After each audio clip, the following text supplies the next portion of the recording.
Bonjour à toutes et tous, et bienvenue dans votre point sanitaire du 14 août 2025. On commence avec la situation dans le Puy-de-Dôme. Un nouveau foyer de FCO sérotype 3 a été confirmé cette semaine, ce qui porte à 10 le nombre total de foyers dans le département. Ils sont répartis de façon homogène sur le territoire. Au niveau national, au 7 août, on comptabilise 2096 foyers de FCO sérotype 3 et 1377 foyers de FCO sérotype 8. La majorité se situe sur la façade ouest, Bretagne, Pays de la Loire et Normandie en tête. Passons maintenant à la MHE. La situation reste stable, avec seulement 2 foyers confirmés en France entre le 1er juin et le 7 août. La vaccination reste le moyen le plus efficace de protéger vos animaux contre ces 2 maladies vectorielles.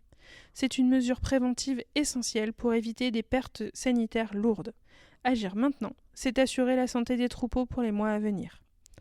Enfin, un point sur la dermatose nodulaire contagieuse bovine. 6 semaines après le premier cas détecté le 29 juin en Savoie, on compte au 11 août 74 foyers touchant 39 élevages en Savoie et Haute-Savoie. Cette semaine, on observe une légère baisse du nombre de nouveaux foyers. 12 ont été recensés contre 16 la semaine précédente. Depuis le 22 juillet, la zone réglementée n'a pas évolué, signe encourageant d'une maîtrise de la propagation. La vaccination, lancée le 18 juillet, avance rapidement. Au 11 août, 67% des bovins concernés ont déjà reçu leur injection. Un point important à garder en tête concernant la vaccination.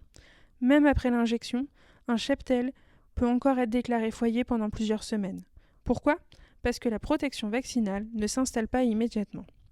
Selon le ministère de l'Agriculture, une contamination peut survenir jusqu'à 21 jours après la vaccination, période durant laquelle l'immunité n'est pas encore pleinement efficace.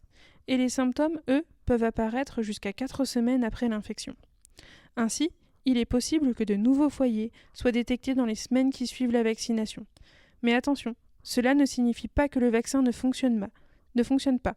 Cela traduit simplement une contamination survenue avant que l'immunité soit totalement en place, c'est-à-dire 21 jours après l'injection.